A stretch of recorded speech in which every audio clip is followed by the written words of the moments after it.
Hey all, it's Ian here from the Sports Card Side Hustle. I'm coming to you with a grading reveal today, and you guys haven't heard my voice in a while. I've been doing mostly the AI produced videos where I give the inputs, and we've created some new formulas from Chat GPT and some other things that help you with your sports card investing and your decisions, finding those best cards and best values. So take a look at those if you can. But today I wanted to go back to a grading reveal, and I'll have a lot more of these coming up because I've got it back into it lately where I have a lot of cards in for grading.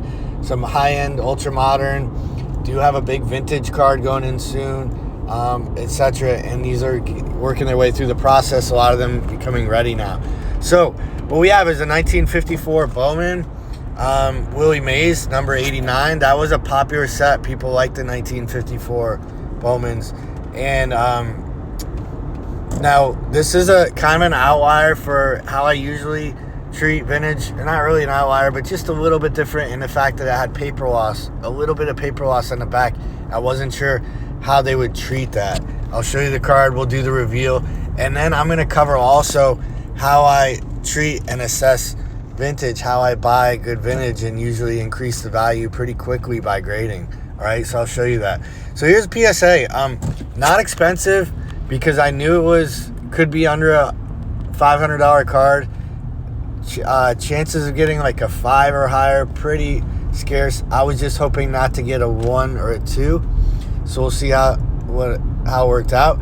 Again, for those, I've shown this grading reveal in the app. I like it how it's kind of suspenseful. Once it's ready, it shows you all the way through the process of PSA, how it's working, when it arrived, when it's prepped, when they finish the research and ID, and then they'll have a scan at your card at the grading level. They'll assemble it and tell you and charge you then until your grades are ready, right? And they finish all those quality checks at the end to include the slab and how it's sealed and the serial number, print, yada yada. So let's do the reveal again to show you guys. This is the back. I think it's in the bottom center. It's hard to tell because of some glare from the reflection of the back of the case. I was trying to remember where the paper loss is because it's been a bit since I sent it in, but I bought it with the listing paper loss. Excuse me. So I'll go ahead and flip and see what we got. Okay, 3. I'll take a 3. It's not a loss for what I bought it at. Cheap grading. It was below, I think, what a 3 is to include grading. Took a chance on it. I'm getting back into more higher end soon where I hope to, I'm taking some risk for gain. Let's see what a 3 is. The last 3 sold for $412, but then there was a 3 2 months ago that sold for $485. So low end being $350, high end being $385 in the last 3 months from March 10th to now. You see they don't sell a lot, right? This card, it's vintage, there's not a ton, and probably most have been graded. All right, so also let me show you in eBay. This is a seller I love, Skips Cards. So people are like, man, how do you find vintage? How do you buy vintage? You just have to take your time and find a few of the trusted dealers and the way that they assess the vintage. So you'll see he says near mint / near mint plus. Actually, here's the card that I just showed you, but it's a much higher grade. He's assessing this around a 7.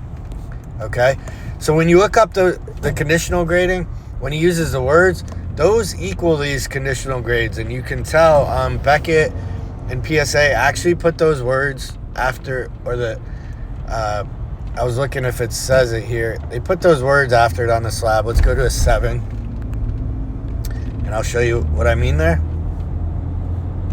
My reception's a little slow, but like a 7 being it's gone because it was old, but Beckett, PSA, they'll put that word after it so you know what it equals. Not sure why it's not giving me any old listings, but look up those equivalents of near mint to near mint plus. 9's a mint, right? 10's a gem,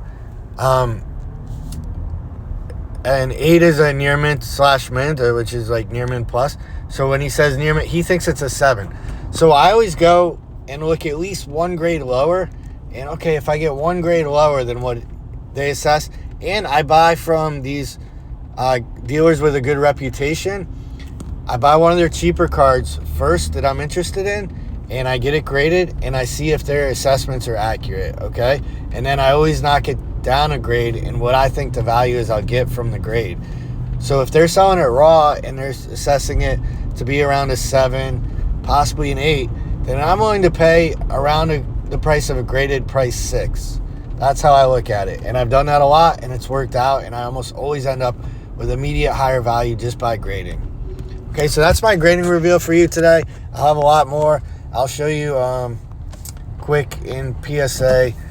I have a mail going in today, but in progress. I have these. I have a regular special, so those are up to $1,500. I have an express completing, and then I have a couple values, or 3 values. But I have, I'm going to have a vintage that's going to be super express, over $5,000 range. All right? And I'll let you know what that surprise is when I get it, and when I have it in for grading, I'll show it to you through the process.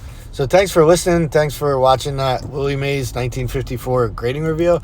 Let me know your thoughts and questions, and have a good day, everybody.